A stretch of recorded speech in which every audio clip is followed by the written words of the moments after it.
Napoli are pushing for the loan signing of Rasmus Hojlund, according to Sky in Italy. That's after AC Milan could not convince Hojlund to join them under the terms of the deal on offer.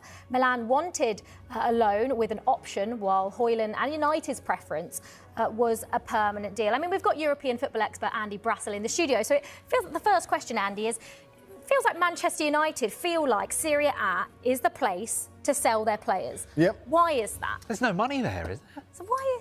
But because it's a good profile of league to reinflate a player's value. And that is exactly the spot that Hojlund's in at the moment. If you look at the players who've come out of difficult times, not just English players who've come out of difficult times in the Premier League to do really well there. Look at Scott McTominay's image now. You know, he's on the Ballon d'Or list.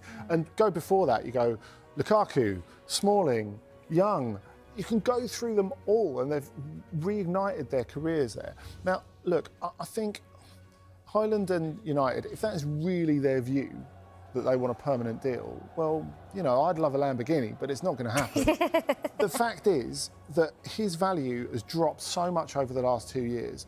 The best thing for him and for United is to loan him out and get him to a point where he's sellable. At the moment, he is not sellable for anything near what they paid for him. Even if you're taking off the bits for amortisation, it's just not worth their while. I don't see how they can get a reasonable deal for him. Whereas if he goes to Serie A and shows a bit of what we thought he was about, then it's a lot different. And maybe this Lukaku injury opens it up for him. But then somebody like Anthony has gone to Spain, and he did pretty well at Real Betis last season. Well, that's an advert for the loan, isn't it? But no one's coming in and offering big money for him. So it just seems that these players that United are stuck with because of mistakes they've made in the transfer market, they just can't move them on, even when they go out on loan and do pretty well, like Jadon Sancho.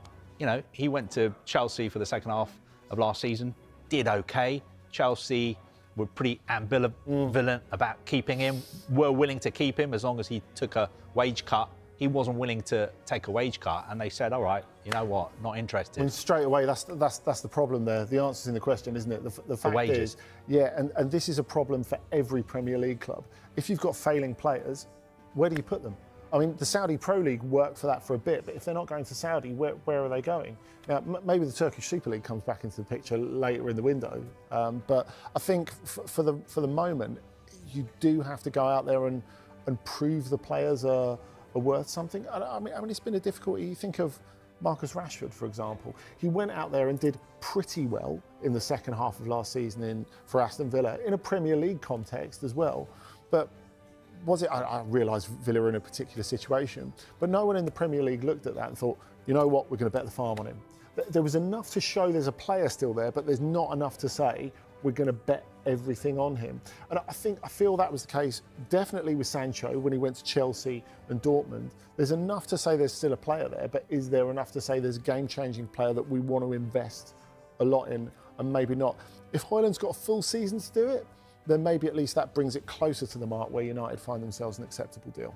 Sancho's an interesting one because is it basically he is just holding out now for a club that is going to pay his wages? He's not willing to take a pay cut. And are any clubs in Italy going to do that? He's on a ridiculous amount of money at Manchester United. I think the situation is that because he's on big wages, because he's likely to leave on loan, although I think United would prefer to sell him on a permanent deal, it's one of those things that's going to get done late in the window because clubs know that they can get a better deal out of United regarding the loan fee and also how much of his wages they would have to pay. But the problem United have with Sancho, they don't need me to tell them, is that they bought him for a big fee, and also they gave him a big contract. And there aren't any clubs out there who are willing to pay a big fee for him or pay him the kind of wages that he's on at United. I think Roma could still happen. Yeah. Yeah. Why would you turn down Roma? Yeah, why? You live in Rome. Yeah. You play for like an incredible club.